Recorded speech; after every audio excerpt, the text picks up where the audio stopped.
सजन घर आजा।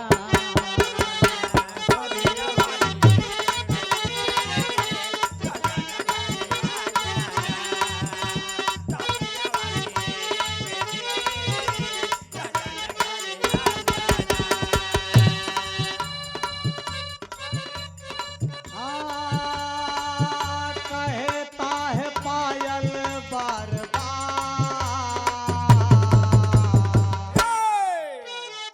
कहता है पायल बार बार है सरकार सबेरे वाली रे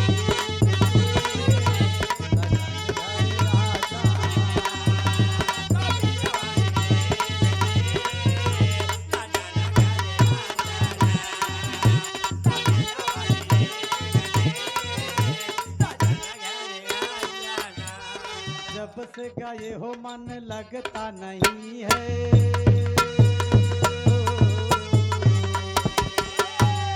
जब से गए हो मन लगता नहीं है। आँखी के कजरवा भावका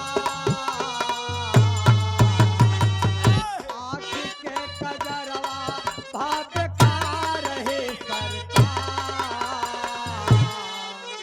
सबेरे वाली रे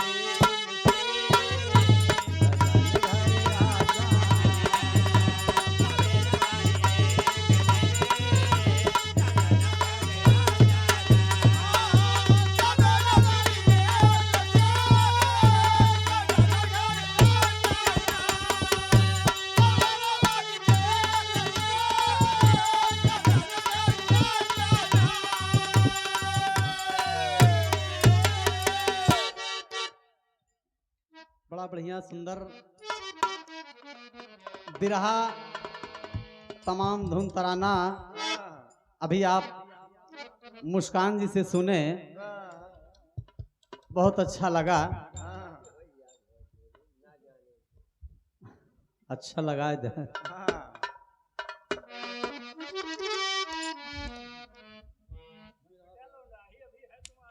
अच्छा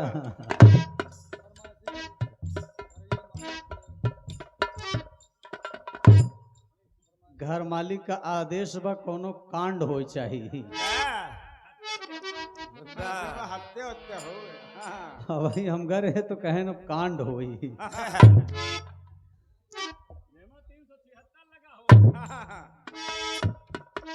सामाजिक भी है।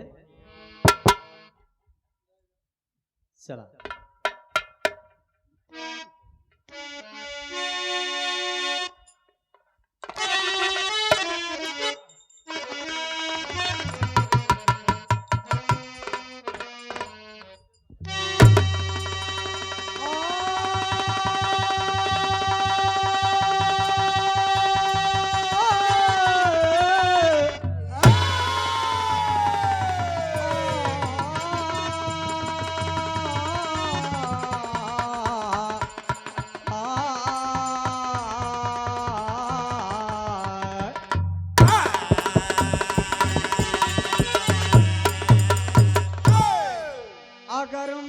मर्दानगी का है मालिक तो चुनौती से हरगिज न पीछे हटेगा।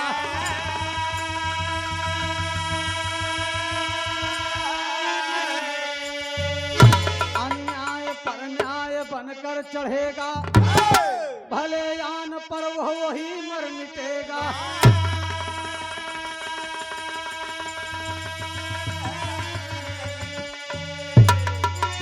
माता का दूध जो शेर नर है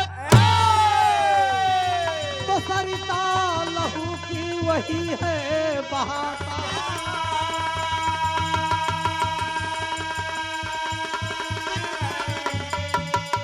भले जंग में तन कटे बोटी बोटी, अमर वीर बांका वही नर कहता।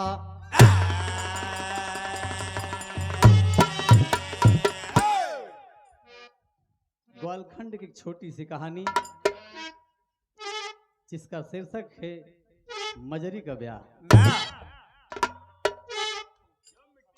अब कोई हैदर नहीं हो सकता, न तो राम कैलाश हो सकता है, कि थोड़ा बहुत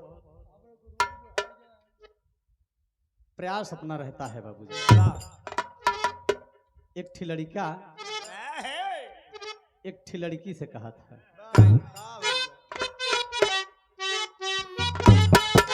क्या कहा था? याद तुम मुझको करोगी, याद तुम मुझको करोगी, अपने घर जाने के बाद।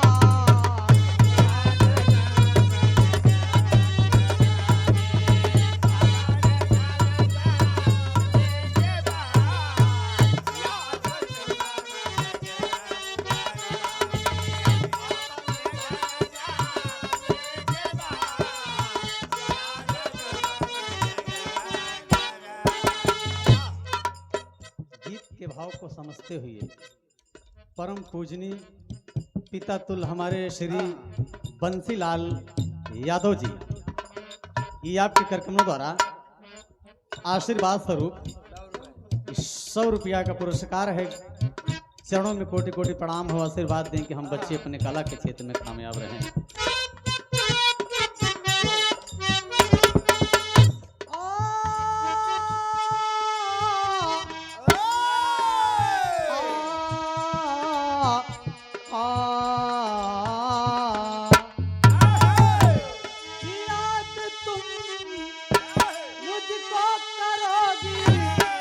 अपने घर जाने के बाद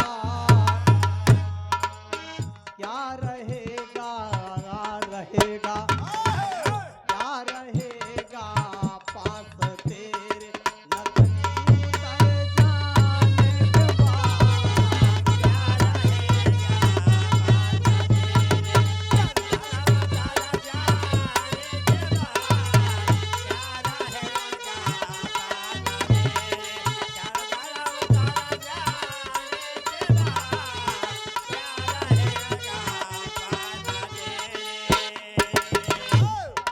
ये तो रहा ओरिजिनल भाव, लेकिन यहाँ पर कवि का भाव दिया गया वीर रस में। पाँव पीछे ना हटाना, पाँव पीछे ना हटाना, शत्रु की ललकार से पाँव पीछे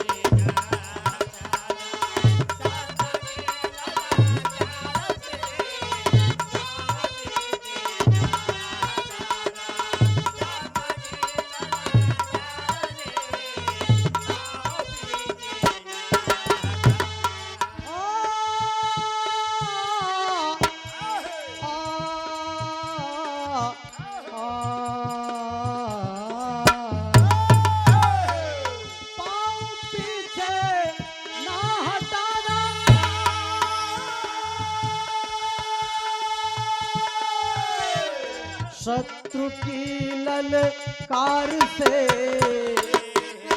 भागेगा गीदड़ समर से, भागेगा गीदड़ समर से, शेर की हुंकार से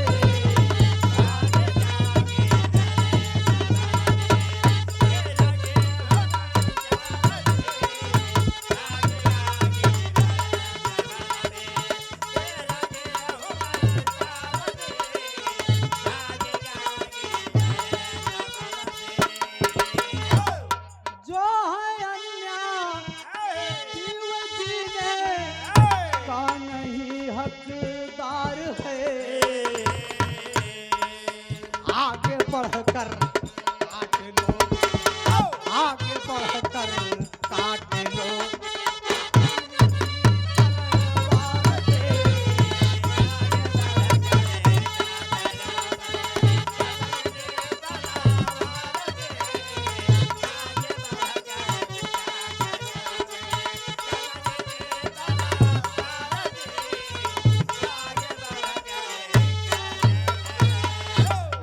कवि को जोहरी शायर में बहा देना पड़ा मार।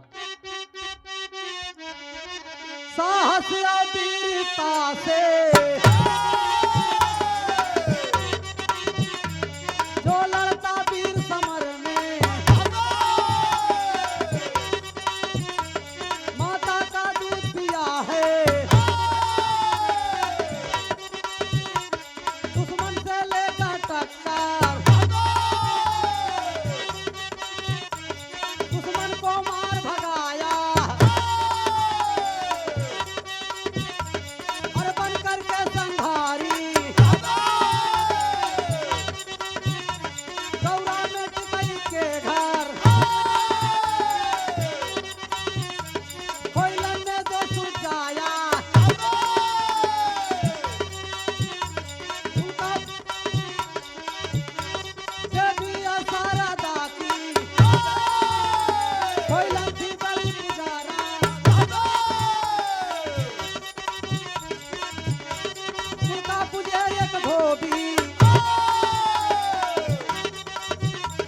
अजय था नाम निराला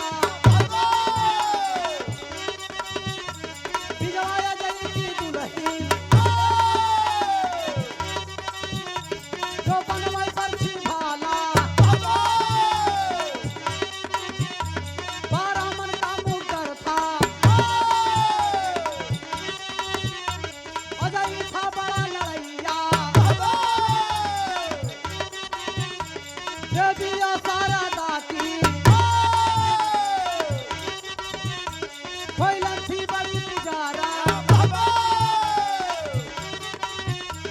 देवी की पूजा करती दुई नौ बेटवन के कारा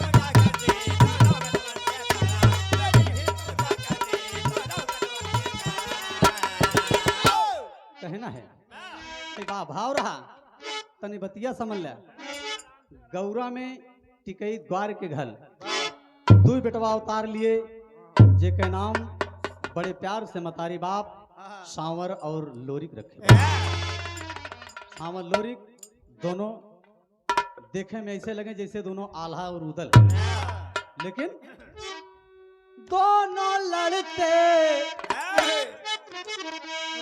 आ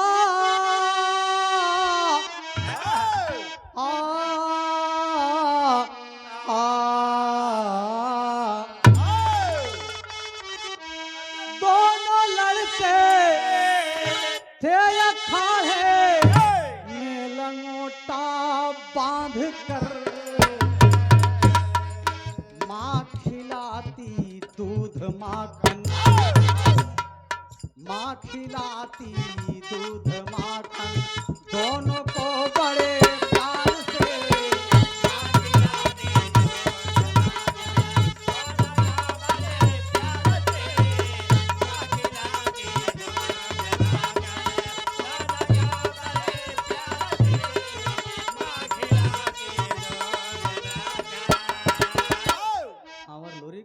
दोनों लड़ रहे हैं सयाने हो रहे हैं बाबूजी लेकिन हर नगर अगोरी में माता पद्मावती के गर्भ से बिटिया उतार ले लिया जेके नाम बड़े प्यार से मतारी बाप मंजरी रखे बाबू ओके शुद्ध नाम तो मंजरी है लेकिन लोग प्यार दुलार से मजरी मजरी कह के बुलाते हैं। अब जब सौरी पड़ गई बाबूजी तो मतारी सोचत है रो रही है अब का कहा था तर्ज लगत है रहिया जो हाथ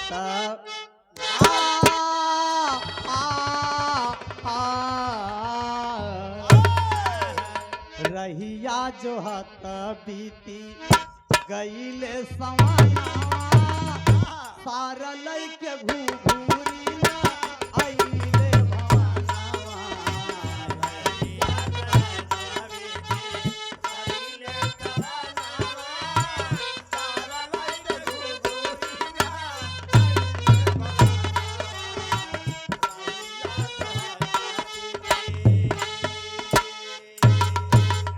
लेकिन यही भाव में मजरी कमाई रो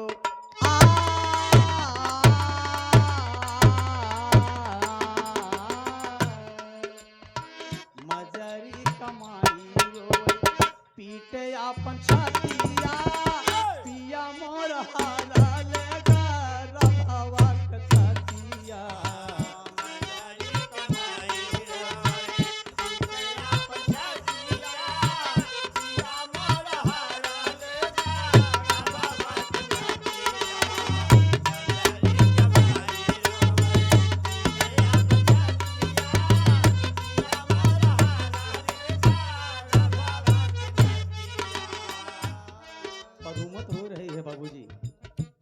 सोच सोच के रोवत है युधिष्ठिर बिजुआ खेले थे औरत हार गए थे हमारो पिया एक महार ग्वाल बिजुआड़ी है जो कि हमार गर्भ निर्मल ठाकुर से हार गया है और यह सोच सोच के का कहा था सोना चांदी हारे पिया गर्भ हमार हो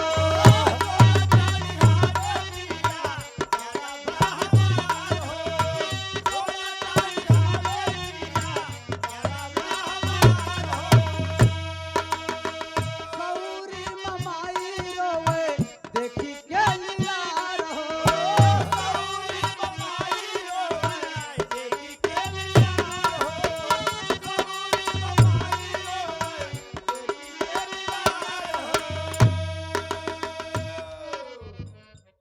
हमारे गुरु जी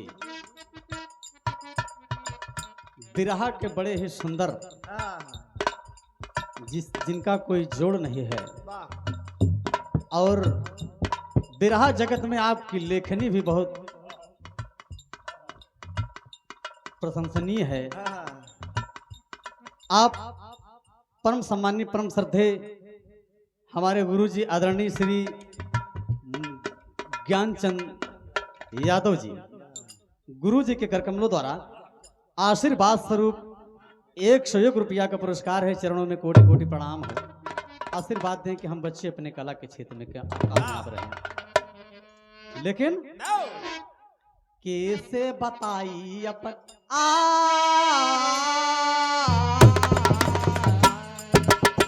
कैसे बताई अपने दुखवा कबतिया, पिया मोर हारा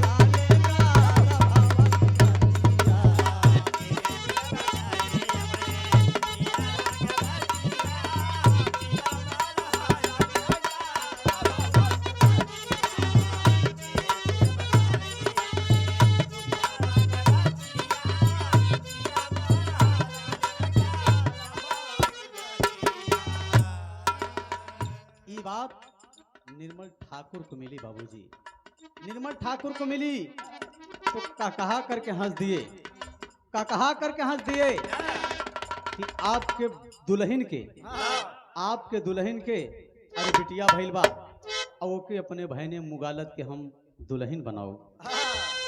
लेकिन देखें ठाकुर निर्मल के मन में कितनी खुशी छावत है। बाबूजी ठाकुर निर्मल सुना पाए जा बबानी,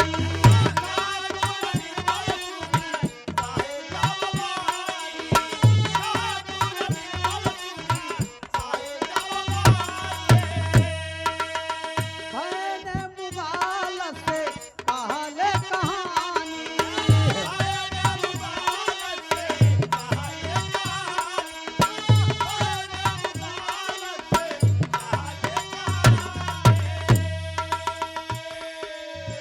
आहिरे घर जाए सज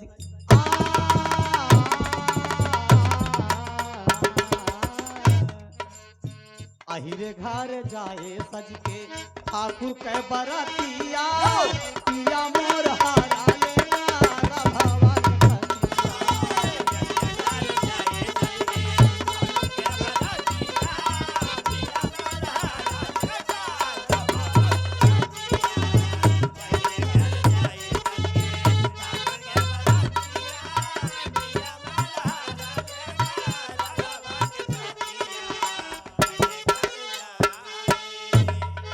बाबूजी यही बात मई पदुमत रो रही है। और जगह जगह नवबाभन के भेज दिया, जगह जगह नवबाभन को भेज दिया कि हमारे बिटिया के बदे कहीं से बर खोज दे, हमारे बिटिया के बदे कहीं से बर खोज दे। और जगह जगह नवबाभन जाते हैं। जैसे निर्मल ठाकुर को बात बताऊं, इनकार दे कि ना बाबा ना ना ना, अरे निर्मल ठाकुर से के लड़ी, अरे वो बहुत बहादुर है, ओसे लड़े वाला दुनिया में कोनो धरती पर माई का लाल पैदा नहीं है। सबका छक्का छूट गया बाबूजी। लौट के नाव बाभन घर आ गए कि ए माई कहूं भर तोहरे बिटिया के लायक ना मिलत हो बाबूजी। अरे बतिया इतनी मतारी रो रही है, सोच सोच। और जब हई बतिया जब मजरी सुन लिया कि निर्मल ठाकुर के नाम सुन के कोनो दुल्हा हमारे बदे ना तैयार होते, तो मजरी क्या सोचती है। और इसी के तरीके से 16 साल की हो गई है बाबूजी। और मजरी क्या कहती, कभी के तर देना पड़ा मास्टर। और झलुआ झूलई पे तो के चुनरी लियई बे हमार चिरई,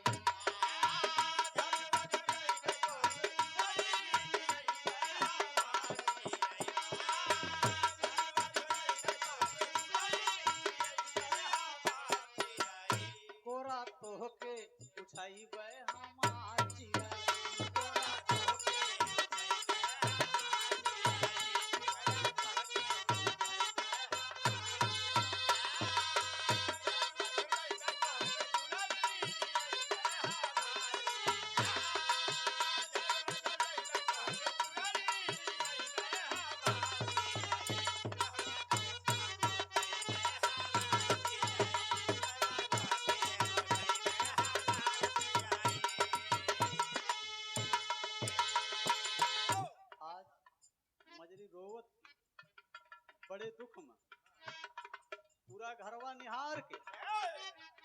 पे चढ़ल बा बाबूजी। जब चढ़ल बा तो सोच रही है और कहती है कि हे माई, बाप हमार गर्भ जुआ में हार गए हैं, तो हमारे कारण रोवत रोवत दूबर हो गईली। निर्मल ठाकुर का नाम सुन के कौनो दुल्हा हमारे बदे न तैयार होता है। ए माई, इससे बेहतर हमके माफ क्यों, हम मरे जाते हैं। का कहता, अरे हमारे कारण घर में बहुत आफत आए बहन।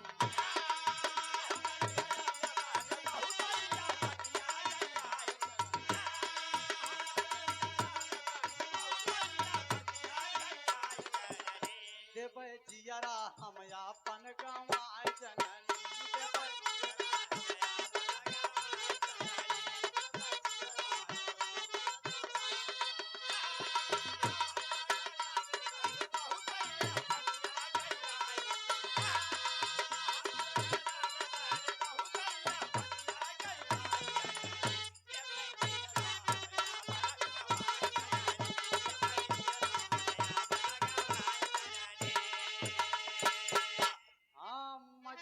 टरिया पे हंसिया लगावे, पिजरा का सुगना बहिन के बुलावे।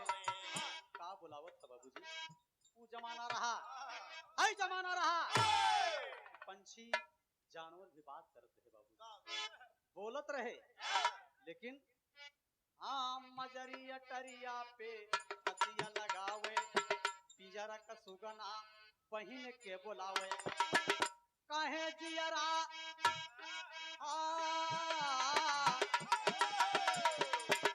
कहे जियरा गाँव बतावा तू आफत में आए वहीं। कहे जियरा तू देवू गाँव आए वहीं।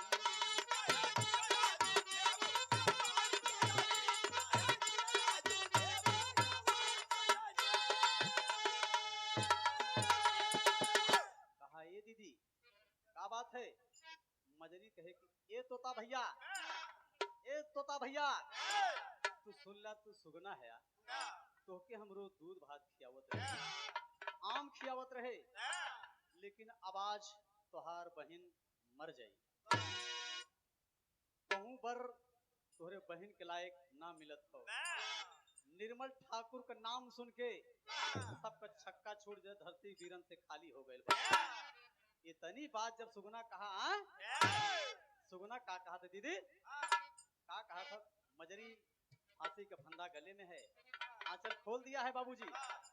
और जब झट से इतनी बात जब सुना तो कहा भैया का कहा था? अरे लागे जब तेरा सिया का मेलावा, अरे लागे जब तेरा सिया का मेलावा, गोरी हमके मिलू तू अकेला। लागे जब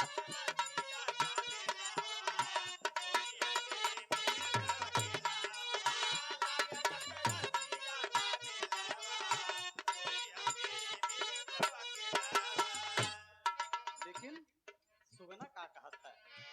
अरे गौरा गढ़ में खोइलन के गा देलावा। ए दीदी, गौरा गढ़ में खोइलन के गा देलावा, दुआरे लगई है दीदी ने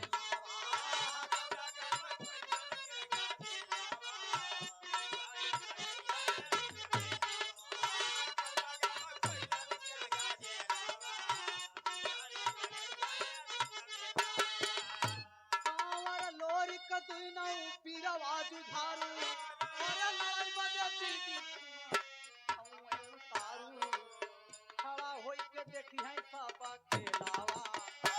जौने दिन बारात लेके आ जाए हैं दीदी, जौने दिन बारात लेके आ जाए हैं तू देखियो, खड़ा होई के देखी है सबा खेलावा, दुआरे लगई है दीदी ने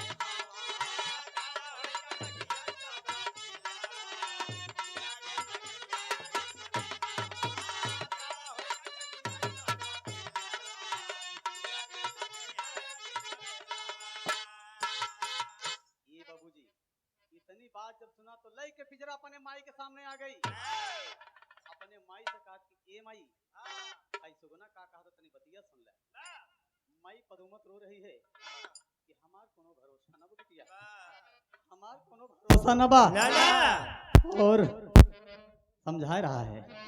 नहीं दीदी ना, तू भेज देना बाभन, भेज दे। हम तो पंछी है दीदी, हम तो पंछी है नहीं। हमारे समन कहा था कि हम उड़ के चल जाई, हम अपने दीदी के बराबर खोज लाई, जाके खबर दे दे कि आज आप बारात लेके। और इतनी बात जब सुना, नाव गंगई घोड़े पर सवार होकर पता पूछते पूछते पहुंचे हैं कि सांवल लोरी के द्वार कौन है। अरे वही दरवाजे पर पहुंचे हैं। माई खोइलन बैठी हैं बाबूजी। कहे भैया अरे कहाँ से आया? कहा माई हम लोग नगर अगोरी से आ रहे हैं, बिटिया का शादी रचाना है। कहे हाँ हाँ भैया, शादी विवाह तो होबे करी बिरादरी की बिरादरी के यहाँ, लेकिन एक शर्त है माई। शर्त ये है महर ग्वाल अपने नारी के गर्भ निर्मल ठाकुर से जुआ में हार गए हैं, और वह बिटिया मजरी पैदाबा। जब निर्मल ठाकुर का नाम माई सुनी तो का कहा थी, तर्ज लगा था मास्टर।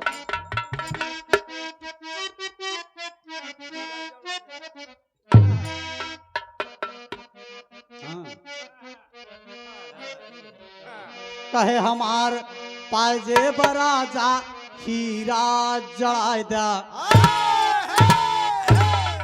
लेकिन माई खोइलन का कहा थी, कहे हमारा बेटा वाय सना दुलही ली है।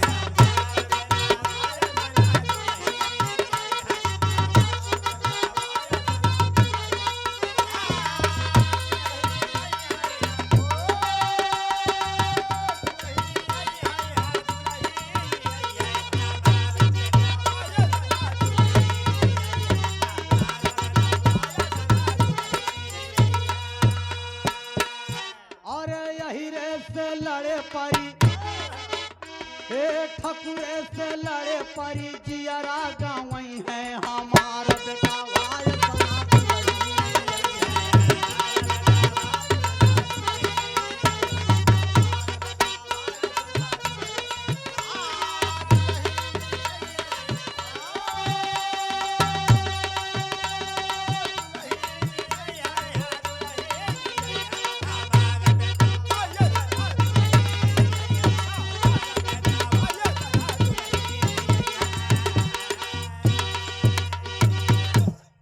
इतनी बात नाव गंगई सुने तो लौटा जा रहे हैं, लौटा जा रहे हैं। कह रही एकर बिया कतौ न होई।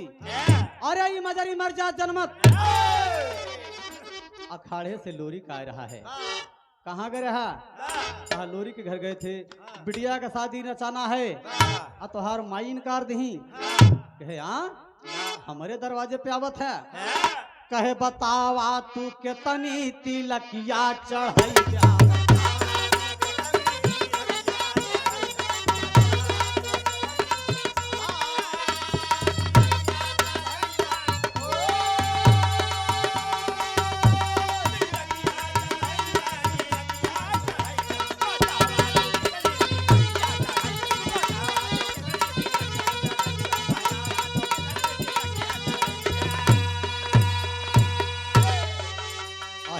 से ठाकुर के अरे होई है मैदानवा। अहिरे से ठाकुर के अरे होई है मैदानवा। अरे माई कसम, अरे माई कसम ये सुलहा न पाई जा बतावा।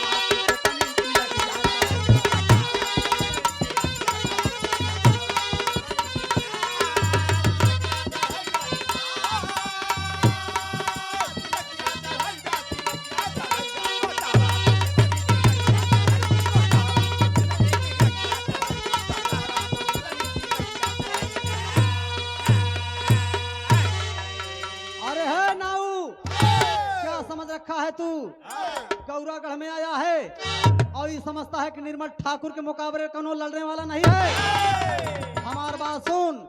अरे टीका चढ़ी लोरी बियाह करी मजरी से। अरे बाप रे धाड़ दिया। तो कहा ये बात है तो अपने माई से चल के बतावा, अपने माई से चल के बतावा कि टीका हमारे माथे चढ़ी। कहा सही हो, और आगे तो कभी कुछ तेरी के भाव देना पड़ा। टेरी में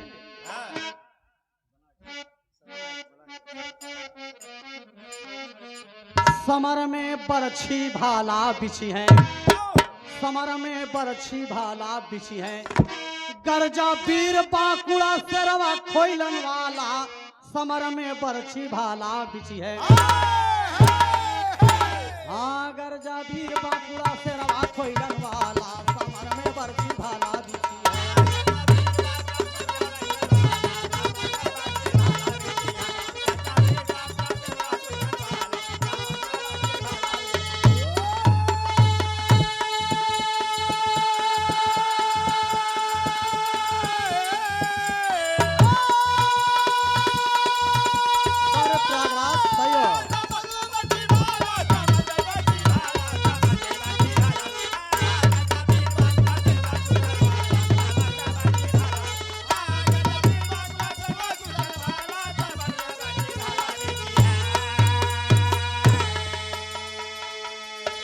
आ गए माई देखी कह रही बेटवा, और इनके लिए आए कि कहां से आया?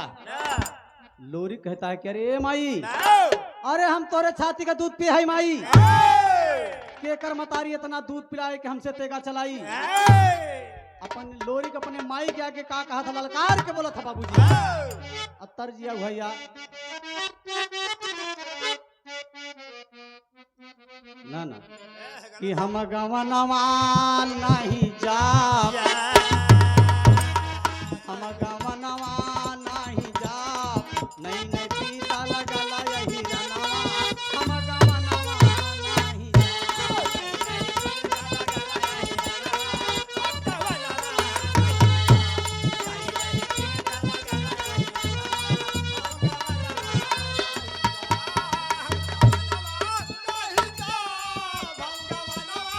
आयो।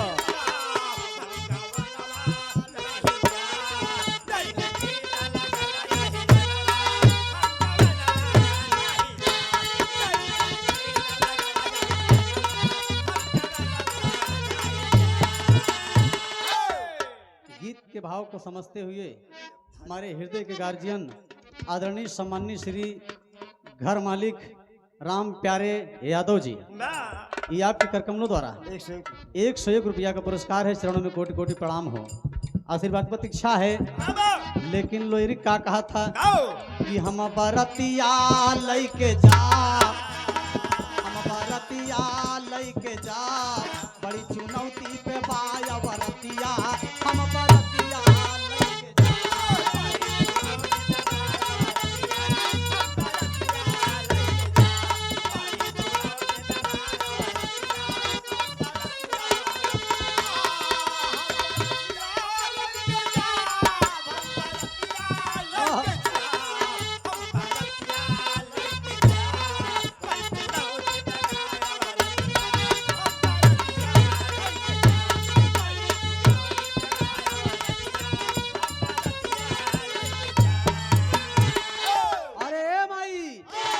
शेर से गीदर पार ना पई है, मुंह भरी भरी के माटी खाई है, टीका लोरी का माथा लगई है, मजरी का डोला लई है, परेशान से यार परेशान से यही रे कजतिया, हम बरतिया लेके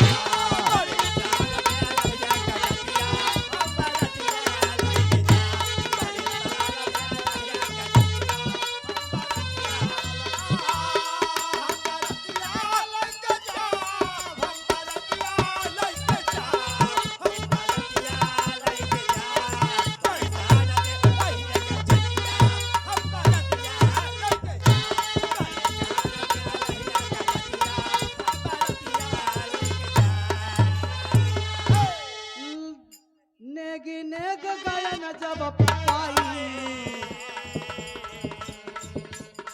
लगन मुहूर्त दिहले धराई,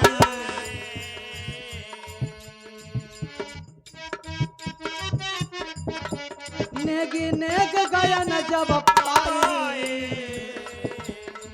जाके नगरिया गोरी में खबर जनाई, जुड़ भइल माई के छतिया, जुड़ भइल माई के छतिया, हम बरतिया लइके जा।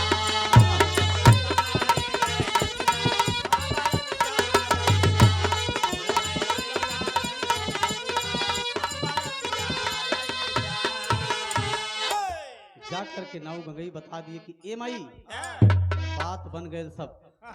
गौरा में दो बेटवा हैं, सांवर लोरिक अरे बहादुर हैं, लड़ी हैं। तो बाबूजी कुछ माई के दुख दूर हुआ और हर लगन मुहूर्त सद गई बाबूजी। और जब माई खोइलन सुनी कि हमार शेर हमारे सामने दहाड़ दिया, माई कहीं बेटवा हमारे दूधे से ऋण हो गया, लोरी एकदम ऋण हो गया। जा बेटवा हम हुक्म दे थई, सजा ला बरात, अब बुला ला अपने गुरु के। आ जाई गुरु जौन जात के धोबी है बाबूजी, लेकिन जात पात से कोनो मतलब नहीं होत।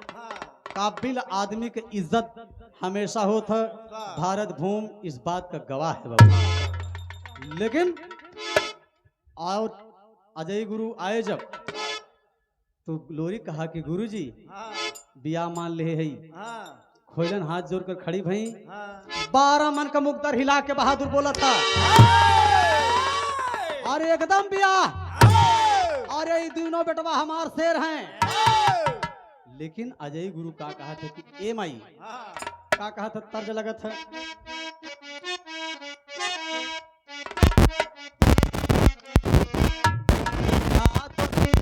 मेला माटी के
वो दिन आ गया बाबूजी। बड़े हंसी खुशी से बारात चली, खोइलन आरती उतार ली अपने बेटवा के, और आज बड़े प्रेम से बारात जनवासे पर पहुंची, द्वार पर पहुंची है बाबूजी। और उस वहीं पर वो जमाना रहा कि तिलक द्वार चार दोनों साथे साथे आज महर ग्वाल चढ़ावे बदे तैयार हैं। तो दो लाइन मतारी बहन का गावत, कहाँ से पोथी आई, कहाँ रे पोथी आई, आबा के तारे दुआरे पोथी उतारी, नकारी है बाबा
पे तमाम बैठ गए बाराती लोग। और हर मतारी बहन का गावत थी कि कहवा से आवेला बाबा का तीती लावा हो,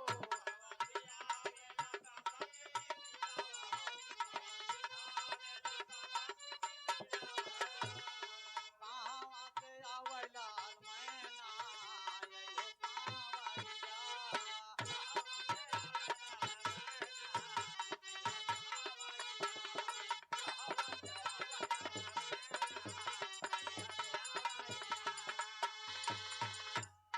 गौरा घर से आवेला बाबा का तीती लावा हो,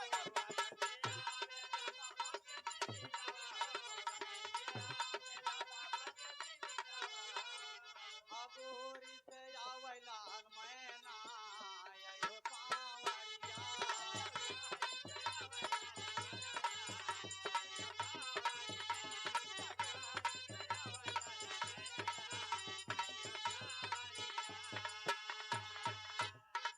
बड़े प्रेम से गारी माँ बहन गा रही हैं और बाराती लोग खा कर एकदम जनवासे निकले बाबू।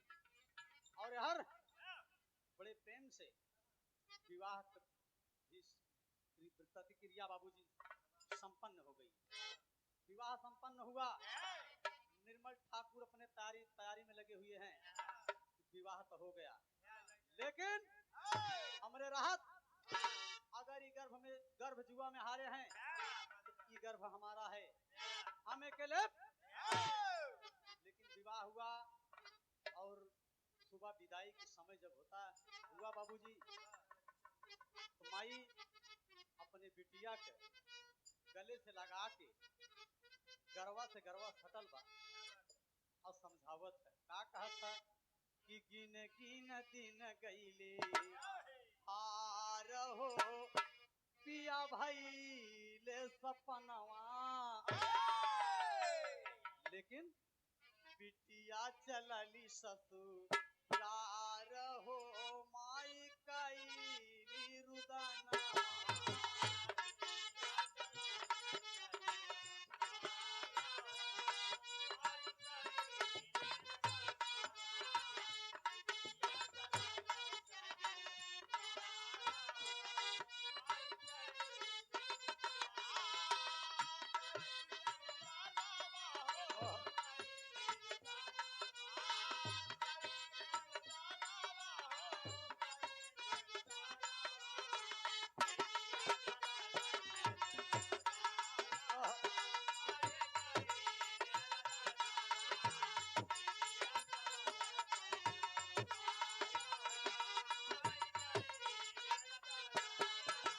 लाली लाली डोलिया में लाल रे सिंगारावा,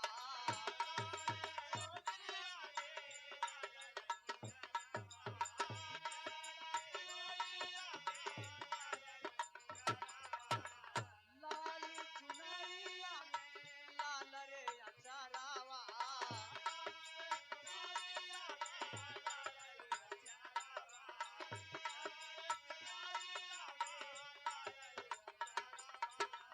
लाल वहरवा यौका हो, माई कई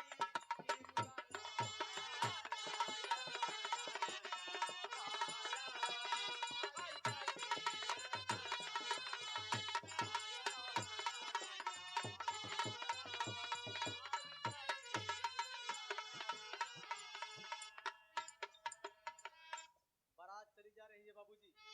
सबको विदाई मिली। नाव गंगई और बहादुर लोरी घोड़े पर सवार होकर के डोला के पीछे पीछे जा रहे हैं बाबूजी। पहुंचा जब मैदान अगोरी में, मैदान अगोरी में पहुंचा, निर्मल ठाकुर की सेना ललकार के खड़ी हुई, बहादुर मदरी का डोला नहीं जाएगा। यही बात पर बहादुर टूट पड़े तो कभी को देना पड़ा भाव पापट में। अरे कैसे ले जाबे मदरी और अतिया गौरा वाले हो, अरे कैसे ले जाबे मदरी और अतिया गौरा वाले हो, और मार के देखा फाड़ दे हम छतिया गौरा वाले हो।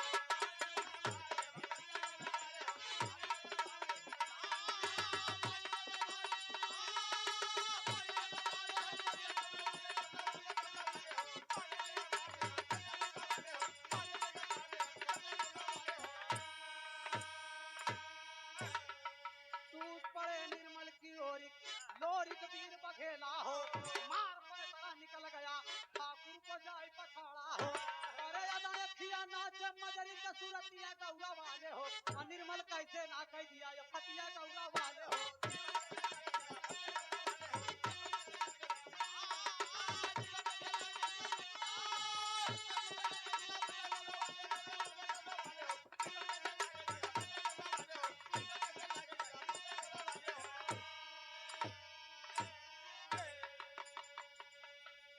बहादुर लोरिक लड़ रहा है बाबूजी सामने, और निर्मल की तमाम सेना लड़ रही है बाबूजी। नाव गंगई से लोरिक कहा कि गुरुजी सबसे पीछे होंगे, बारात में दौड़ लौटा ले, गुरु के बुला ले और तमाम बाराती के लौटा ले।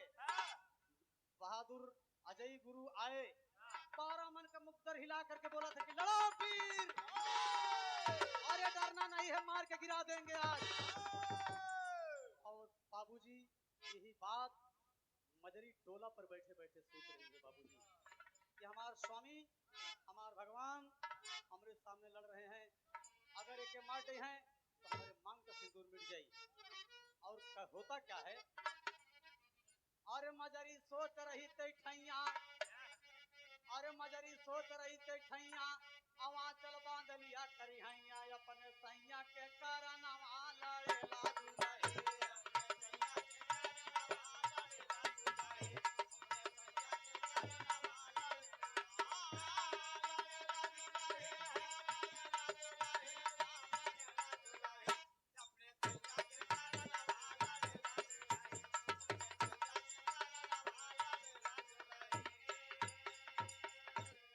दहिने बाएं आगे पीछे सजन के अपने जाए, दहिने बाएं आगे पीछे सजन के अपने जाए।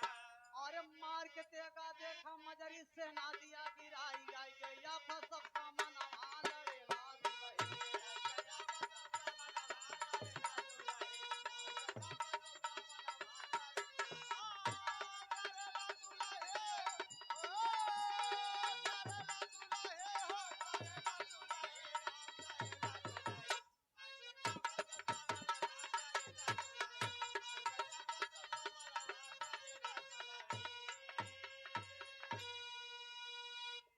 बाप रे गजब हो गया बाबूजी।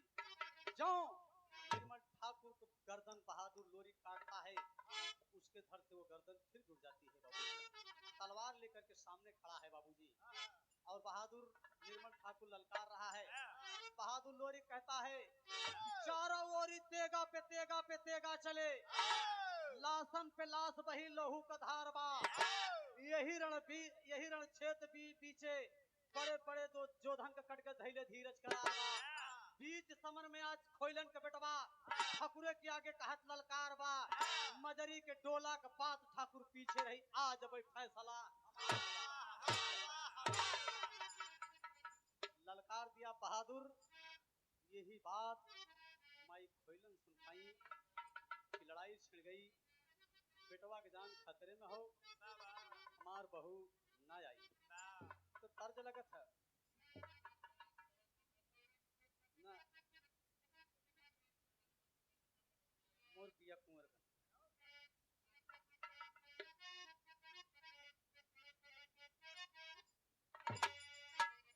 मोर पिया कुंवरा कन्हैया,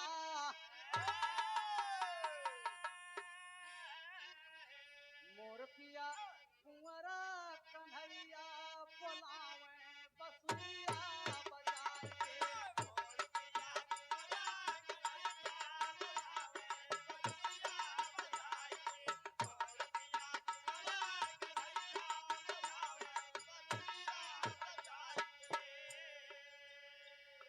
लेकिन माई खोइलन क्या कहती है, रोवेला खोइलन बेचारी,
बेटवा हम पाए है माई,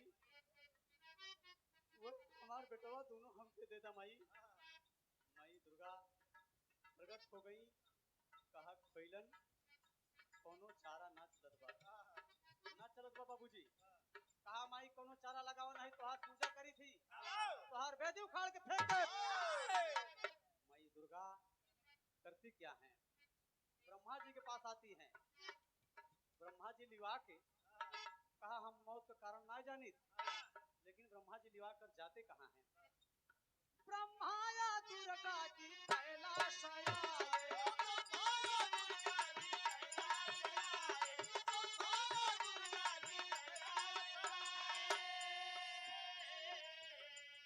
शिव जी माउतिया के कारण बताए।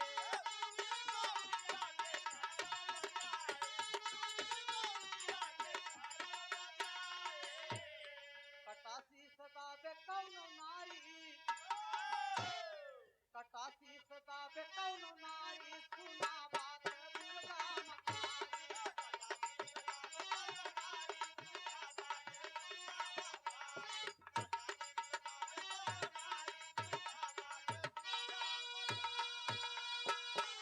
ये बाबूजी शिव जी बताए कि निर्मल का कटा हुआ शीश अगर कौनो पतिव्रता नारी अपने पांव से दाब दे, बस उसी वक्त निर्मल का संहार हो जाए। और आज नारी का भेष बनाकर मई आ गई है क्षेत्र में। कवि को आल्हा का भाव देना पड़ा मास्टर। और छे बार काट लिहले निर्मल का कटैया ये भैया,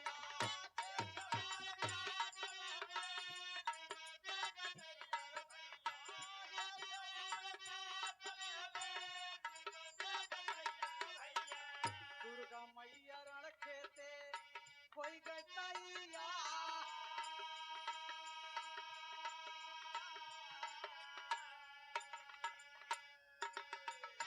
छह बार जुड़ गई है बाबूजी, छह बार निर्मल ठाकुर की गर्दन काटता है, लेकिन जो गर्दन काटता है फिर जुड़ जाती है। कोयलन के बेटवा लाचार हो गई बा, यह कहा था कि हे शेरा वाली हम क्या करें। होता क्या है, आज 27 बार जब चलावे तालवैया रे भैया,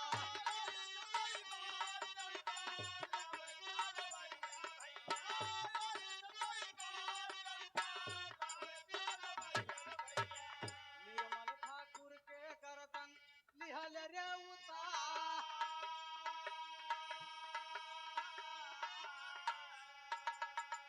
दुर्गा माई दाब लिहली अपने चरणवा ये भैया,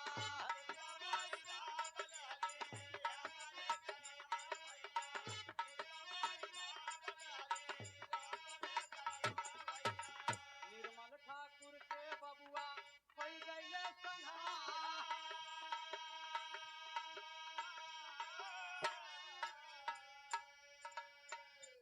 बस नारी को भेष बना करके माई आई, निर्मल का कटा हुआ शीश अपने पांव से दाब दिया, बस उसी वक्त निर्मल का संहार हो गया। बाबू तमाम सेना मार के गिरा दिया गया, मुगालत भी मारा गया बाबूजी। तमाम लोग देखते हैं कि बारे बहादुर, बारे तेरे नर। और आज बहादुर मुगालत की लाश, निर्मल ठाकुर की लाश लेकर के जा रहा है बाबूजी।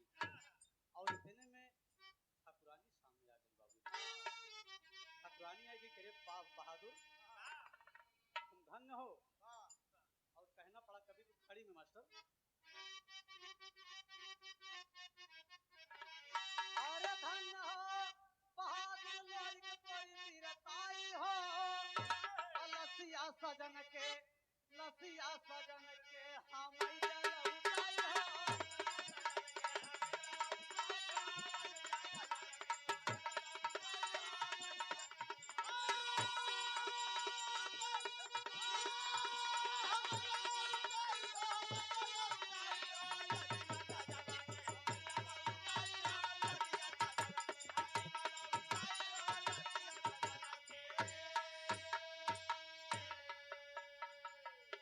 अरे बाप रे,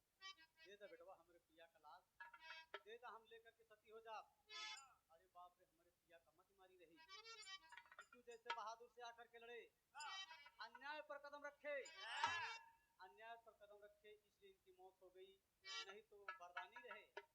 माँ का वरदान था कि इनकी मौत नहीं होगी, लेकिन हर आदमी जो आया है और वो मरेगा बाबूजी। तो बाबूजी लोरिक सुनल जबकि बोली ठकुरानी, तो लोरिक के नया नवा में भारी गईले,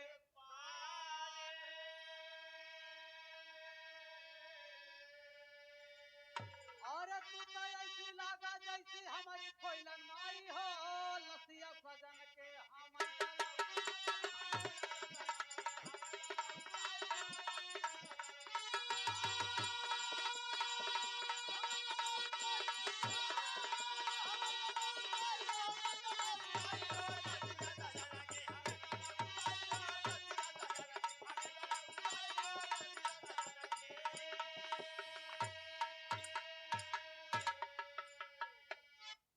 हम बहादुर कहते हैं कि बारे बहादुर, अरे ब्याह करके लोरी गौरागढ़ ले आया मजरी को, बड़ी लड़ाई लड़के बाबूजी ऐसे ऐसे बहादुर हमारे भारत में पैदा हुए हैं बाबूजी। निर्मल ठाकुर भी यकीनन बहादुर था बाबूजी, लेकिन कभी को अंतिम भाव में कहना पड़ा,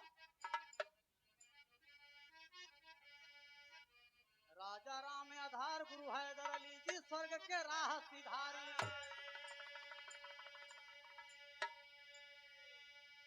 ताना राम ज्ञान चंद जी ऐसे ज्ञान पसारी हो,